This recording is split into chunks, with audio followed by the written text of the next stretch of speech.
ओम शांति 16 अगस्त 2024। परम शिक्षक श्री भगवान उवाच मीठे बच्चे मु विदेही पिता तुम भली देहधारी मानंकु विदेही करिबा पई पाठ पढ़ाउछि। बाबा कहउछंती मु विदेही पिता तुम भली देहधारी मानंकु विदेही करिबा पई पाठ पढ़ाउछि। एहा हेउछि नुआ कथा जाहाकि केवल तुमे माने ही बुझी पारिबो।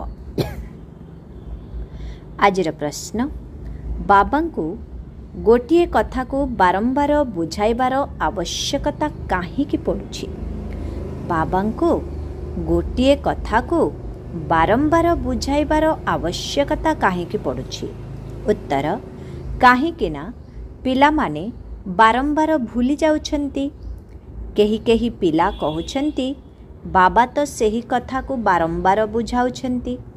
बाबा कहउछंती पिला माने मोते निश्चित भावरे सही कथा को ही सुनाइबा को पड़िबो, काहीकि ना तुमे माने भूली जाउछ। तुमको मायार तूफान हैरान करुछि। जदि मु तुमको प्रतिदिन सावधान न करिबी तेबे तुमे माने मायार तूफान रे हारि जिवो। एबे तुमे माने तो सतो प्रधान होई नाह। जेतेबेले होई जिवो मु सुनाइबा बंद कर देबी। ओम शांति।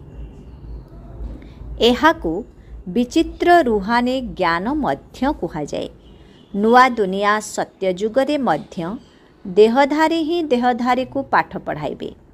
पाठ तो समस्ते पढ़ाती, एठारे मध्य पढ़ाउछंती।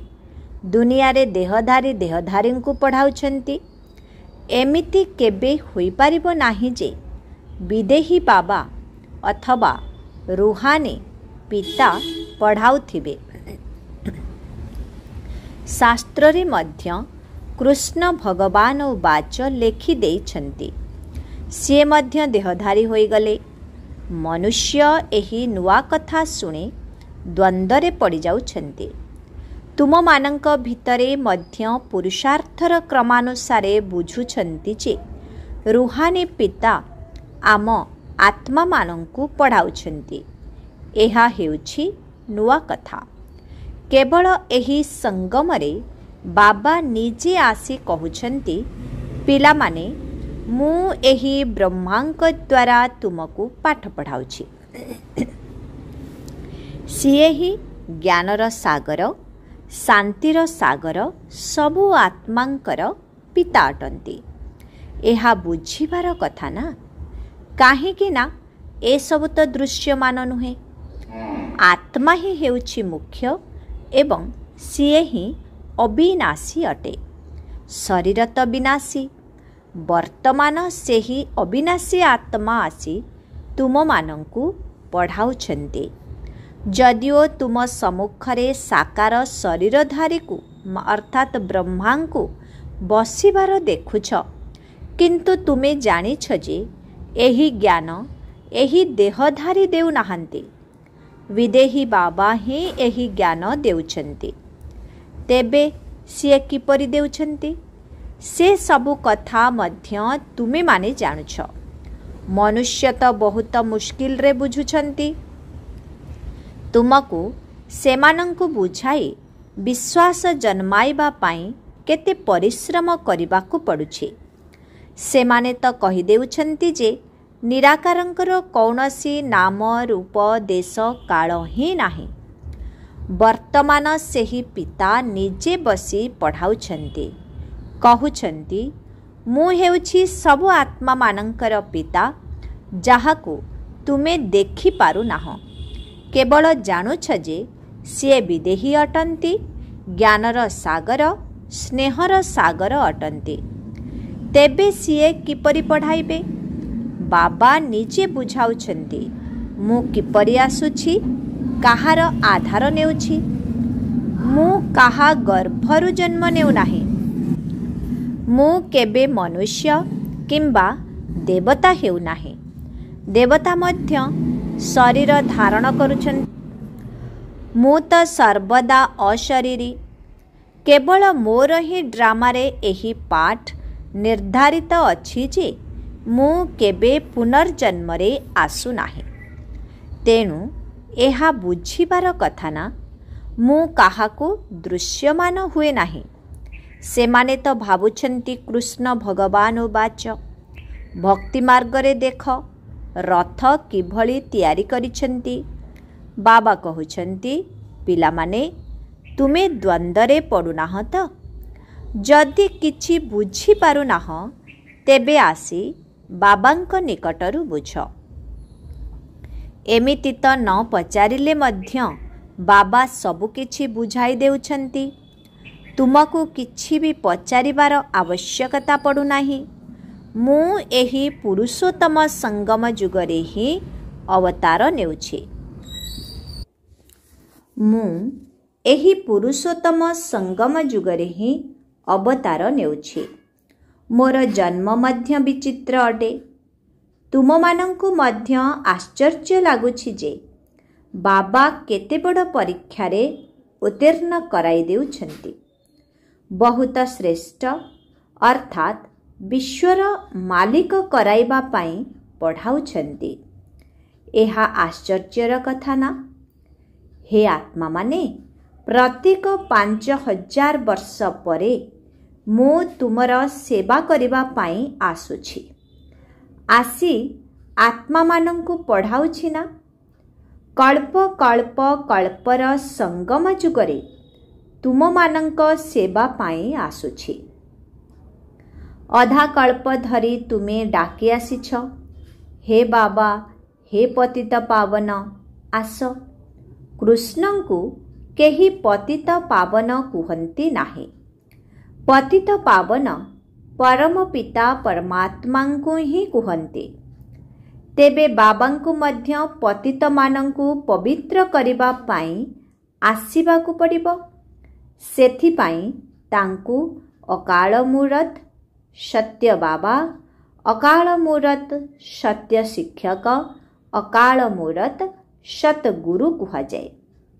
सिख धर्मर मध्य बहुत भल भल स्लोगन मान रहिछि, किंतु सेमानंकु एहा जଣା नाही जे सतगुरु अकाल मूरत केबे आसुछन्ति।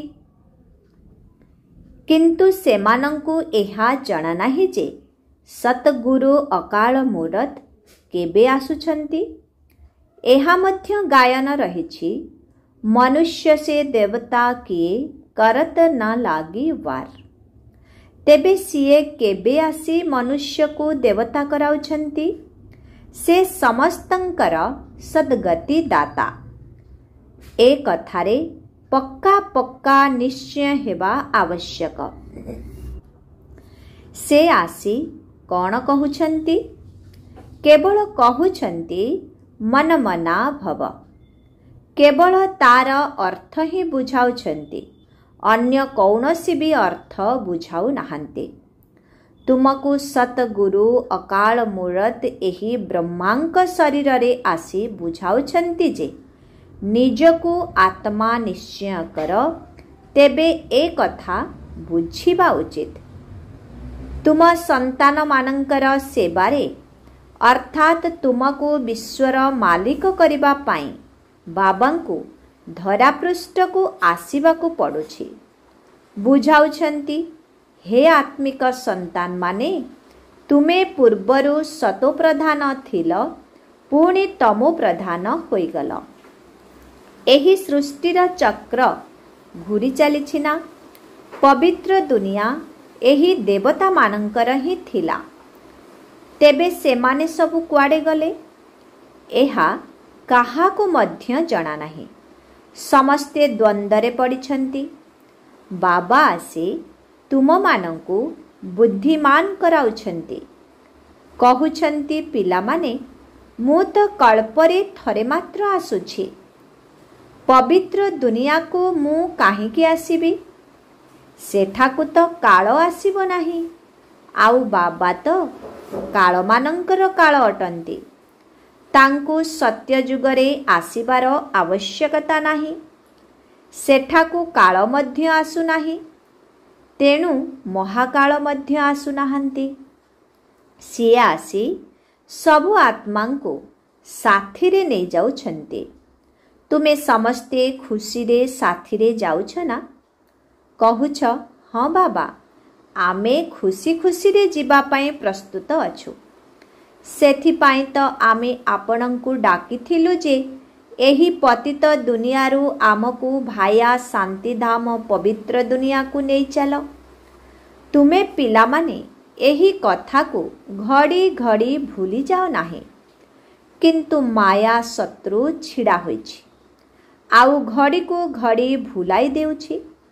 मु मास्टर सर्वशक्तिमान तो माया मध्य शक्तिमान अटे।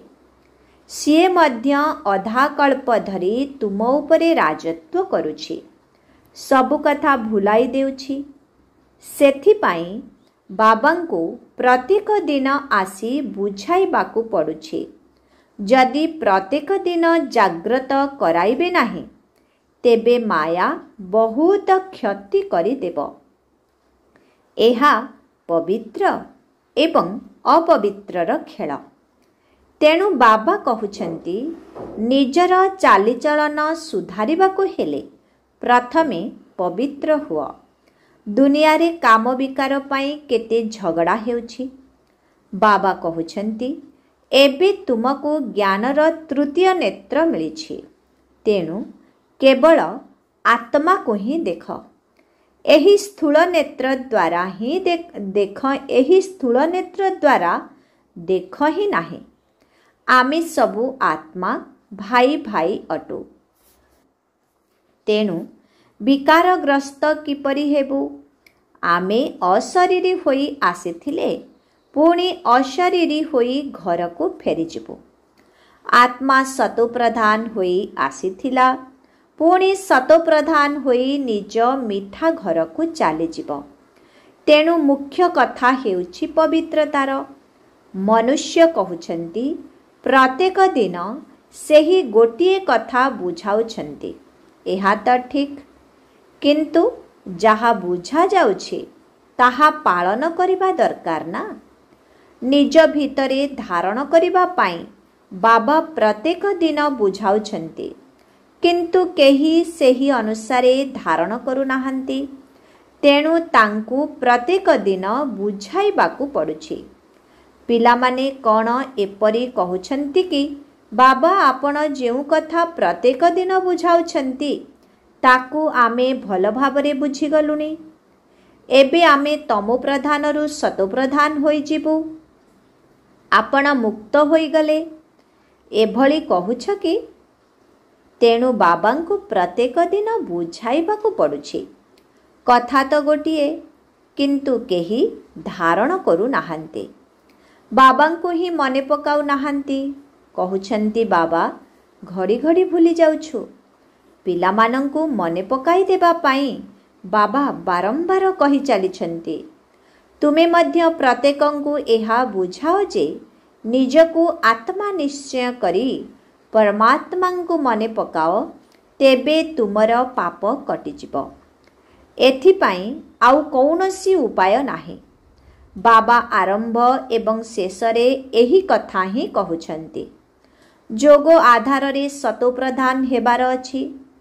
पिलामाने निजे लेखुछन्ति बाबा मायार तोफान भुलाई देउछि। तेबे कौन बाबा सावधान करिबे नाही? छाड़ी देबे? बाबा जानिछन्ति समस्ते पुरुषार्थर क्रमानुसारे अछन्ति। जे पर्यंत सतो प्रधान होई नाह, से पर्यंत घर को जाई परिबो नाही। एहा सहित लड़ेईर मध्य संबंध रहिछि। लड़ेई सेतेबेले लागिबो जेतेबेले तुमे पुरुषार्थर क्रमानुसारे सतो प्रधान होइजिब। ज्ञान तो गोटिए सेकेंडर। तुमे बेहदर बाबांकु पाइगल, तेबे तांकठारु बेहदर सुख सेतेबेले मिलिबो जेतेबेले तुमे पवित्र हेबो। तेणु पुरुषार्थ भल भाबरे करिबाकु हेबो। केतेक पिला किछि भी बुझु नाहांती। बाबांकु मने पकाइबा पाई बुद्धि आसु नाही, କାରଣ ଏହି ପାଠ କେବେ ପଢ଼ି ହିଁ ନାହାନ୍ତି। ସାରା ସୃଷ୍ଟିଚକ୍ର ଭିତରେ ନିରାକାର ପିତାଙ୍କ ନିକଟରୁ କେହି ପାଠ ପଢ଼ି ନାହାନ୍ତି।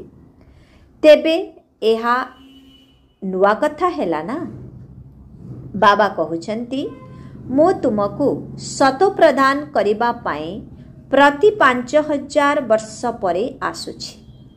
ଯେ ପର୍ଯ୍ୟନ୍ତ ସତ ପ୍ରଦାନ ହୋଇନାହଁ ସେ ପର୍ଯ୍ୟନ୍ତ ଏହି ପଦ ପ୍ରାପ୍ତ କରିପାରିବ ନାହିଁ। ଯେମିତି ଅନ୍ୟ ପାଠରେ ଫେଲ୍ ହେଉଛନ୍ତି, ସେମିତି ଏହି ପାଠରେ ମଧ୍ୟ ଫେଲ୍ ହେଉଛନ୍ତି। ଶିବ ବାବାଙ୍କୁ ମନେ ପକାଇବା ଦ୍ୱାରା କ'ଣ ହୁଏ ଏ କଥା ବୁଝୁନାହାନ୍ତି। ବାବା ତ ଆମର ପିତା ଅଟନ୍ତି, ତେବେ ତାଙ୍କଠାରୁ ସ୍ୱର୍ଗର ସମ୍ପତ୍ତି ନିଶ୍ଚିତ ମିଳିବାର ଅଛି। ବାବା ତୁମକୁ ଥରେ ମାତ୍ର ବୁଝାଉଛନ୍ତି, ଯାହାଦ୍ୱାରା ତୁମେ ଦେବତା ହୋଇଯାଉଛ। ତୁମେମାନେ ଦେବତା ହୋଇଯିବ, ପୁଣି ତୁମ ପରେ କ୍ରମାନୁସାରେ ସମସ୍ତେ ଅଭିନୟ କରିବା ପାଇଁ ଆସିବେ। ଏତେ ସବୁ କଥା ବୁଢ଼ୀ ବୁଢ଼ୀ ମାତାମାନଙ୍କ ବୁଦ୍ଧିରେ ରହିବ ନାହିଁ। ତେଣୁ ବାବା କହୁଛନ୍ତି, ନିଜକୁ ଆତ୍ମା ଭାବି ବାବାଙ୍କୁ ମନେ ପକାଅ। ବାସ୍ ସେହି ଶିବ ବାବା ହିଁ ସବୁ ଆତ୍ମାଙ୍କର ପିତା ଅଟନ୍ତି। ଶରୀରର ପିତା ତ ପ୍ରତ୍ୟେକଙ୍କର ନିଜସ୍ୱ ଥାନ୍ତି। ଶିବ ବାବା ତ ନିରାକାର ଅଟନ୍ତି। ତାଙ୍କୁ ନିରନ୍ତର ମନେ ପକାଇ ପବିତ୍ର ହୋଇ ଏହି ଶରୀର ତ୍ୟାଗ କରି ବାବାଙ୍କ ନିକଟରେ ପହଞ୍ଚିବ।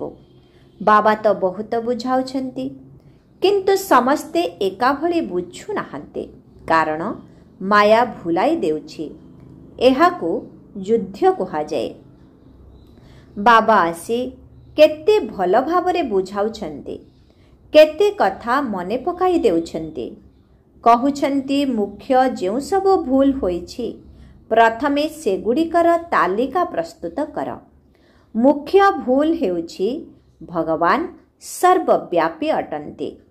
ଭଗବାନ ଉବାଚ, ମୁଁ ସର୍ବବ୍ୟାପୀ ନୁହେଁ। ସର୍ବବ୍ୟାପୀ ତ 5 ବିକାର ଅଟେ। ଏହା ହିଁ ହେଉଛି ସବୁଠାରୁ ବଡ଼ ଭୁଲ। ଗୀତାର ଭଗବାନ କୃଷ୍ଣ ନୁହନ୍ତି, ପରମ ପିତା ପରମାତ୍ମା ଶିବ ଅଟନ୍ତି।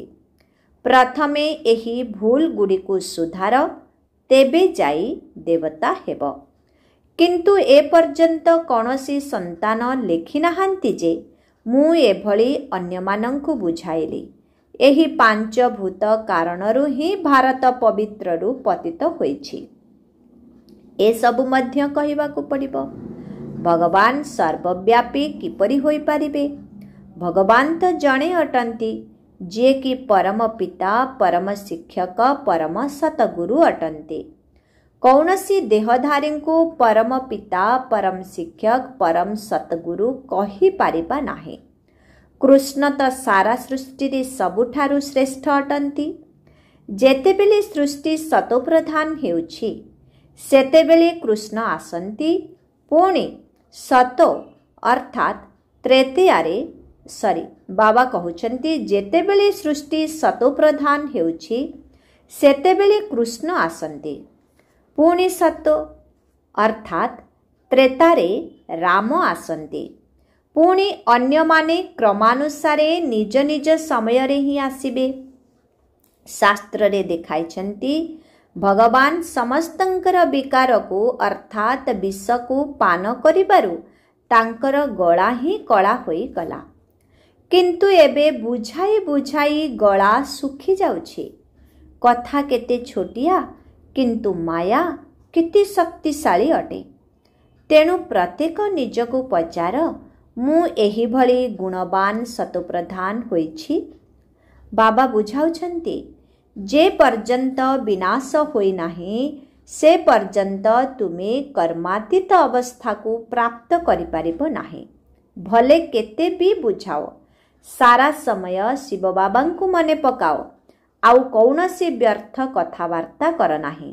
ବାସ୍ ବାବା ଲଢ଼େଇ ପୂର୍ବରୁ ମୁଁ କର୍ମାତୀତ ଅବସ୍ଥାକୁ ପ୍ରାପ୍ତ କରି ଦେଖାଇବି। ଏଭଳି କେହି ସନ୍ତାନ ବାହାରନ୍ତୁ, କିନ୍ତୁ ଡ୍ରାମାରେ ଏଭଳି ହୋଇପାରିବ ନାହିଁ। प्रथम नंबर रे तो जणे ही जीव इए अर्थात ब्रह्मा मध्य कहउछंती मोते केते बुझाइबाकू पड़ुछि, माया तो आहुरी शक्तिशाली होई आसुछि। ब्रह्मा बाबा निजे कहउछंती मो निकटरे आसी शिव बाबा बसुछंती, तथापि मध्य मु तांकू एते मने पकाई पारु नाही, भूली जाउछि।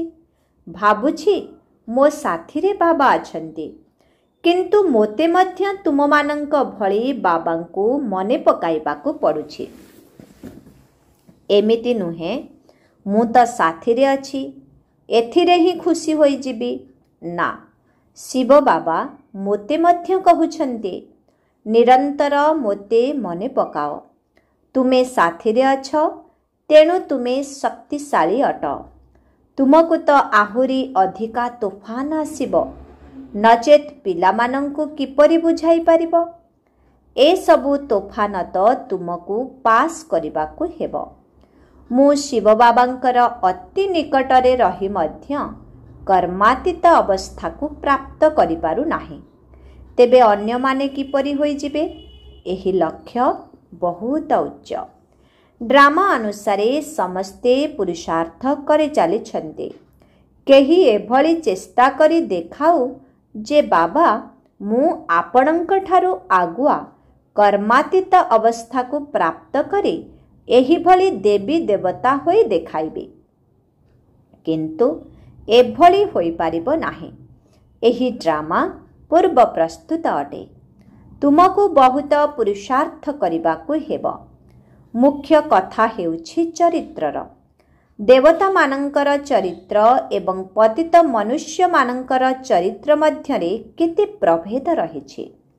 शिव बाबा तुमको विकारीरो निर्विकारी करुछन्ति, तेणु एबे पुरुषार्थ करी बाबांको मने पकाइबाकू पड़िबो। ए कथा भूली जाओ नाही।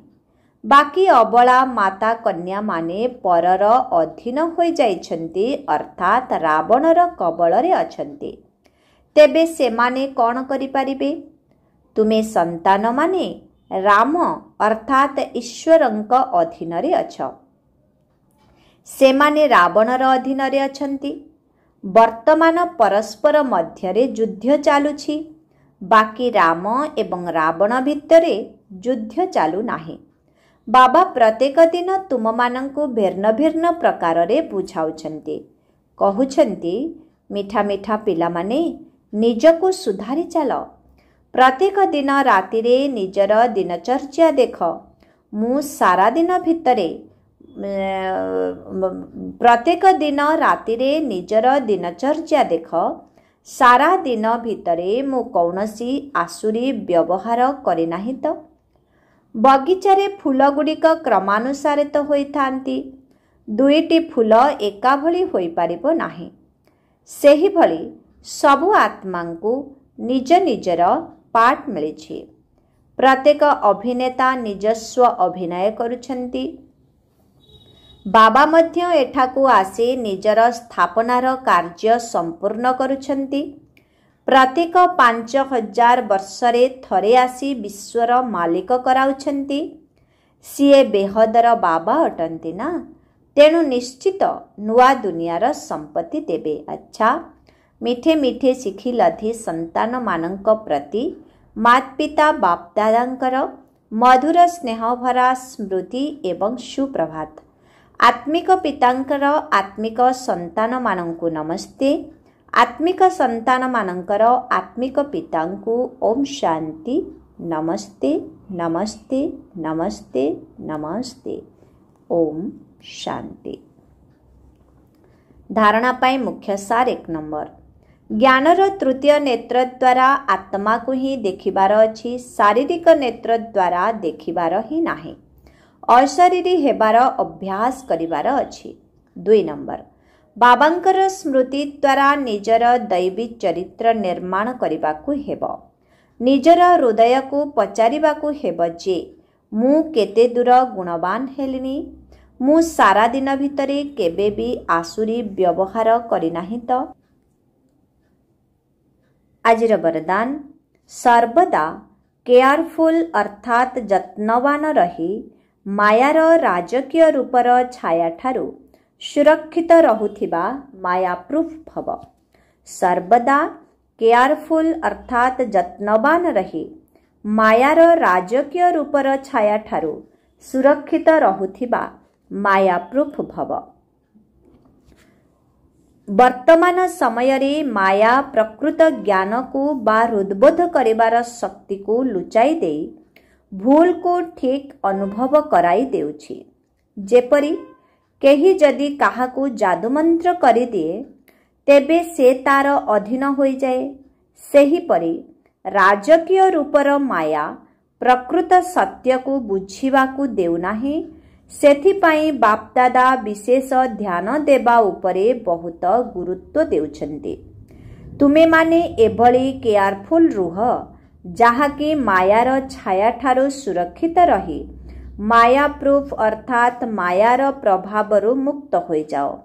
विशेष करी निजर मनबुद्धि को बाबांकर छत्र छायार सहारा को नहीं आस। आजिर स्लोगन जेउमाने सहज जोगी सेमानंकु देखि अन्यमानंकर मध्य सहजरे जोग लागि जाए। जेउमाने सहज जोगी सेमानंकु देखि अन्यमानंकर मध्य सहजरे जोग लागि जाए।